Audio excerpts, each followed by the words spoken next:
Dying is an honor. The Kremlin authorities have been relaying this narrative to their population for years. Notable is the phrase of the Federation President Putin said in 2018 during a conference in Valdai about the likelihood of using nuclear weapons. Retribution is inevitable, that it will be destroyed. Why? And we are victims of aggression. And we, like martyrs, will go to heaven. The cult of death has acquired a new meaning in Russia since February 2022, when the Federation launched a full-scale war against Ukraine. Russian propaganda media, together with the Russian Orthodox Church, insist that death on the battlefield is the only worthy outcome for a real man, the solution to all problems and the meaning of life. Thus, Patriarch Kirill repeatedly in his sermons called on the military personnel of the Russian Federation not to be afraid to die.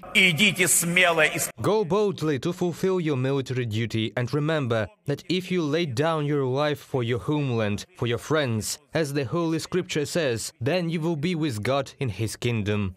The Patriarch began to preach death with even greater enthusiasm with the beginning of mobilization. If in the performance of this duty a person dies, then they undoubtedly commit an act equivalent to a sacrifice. This sacrifice washes away all the sins that a person has committed. Calls for death have become the main theme of the Russian Orthodox Church. However, one of the main Russian adherents of the cult of death is the fascist publicist and Putin's consultant Alexander Dugin, experts note.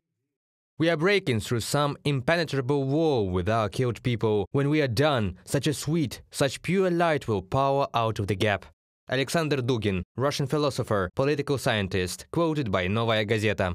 Promoting the cult of death among the population is one of the ways to convince the citizens of the Federation that dying at the front is normal. After all, today the modern Russian government has not yet developed any ideological goals.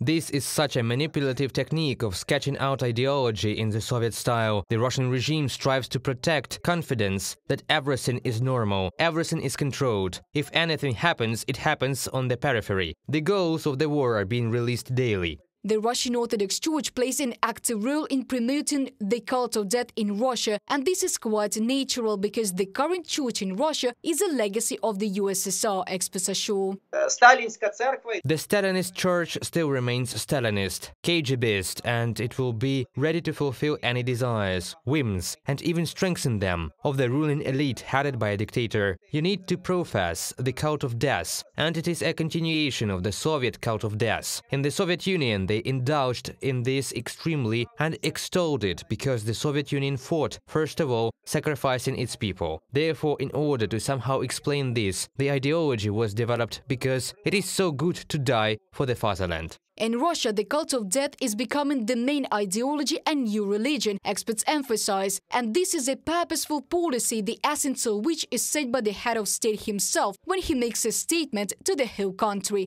I quote, "The deep roots of our patriotism lie in the desire to die in front of as many people as possible." Reported by Diana Kolesnik, Yulia Granovska, UATV News.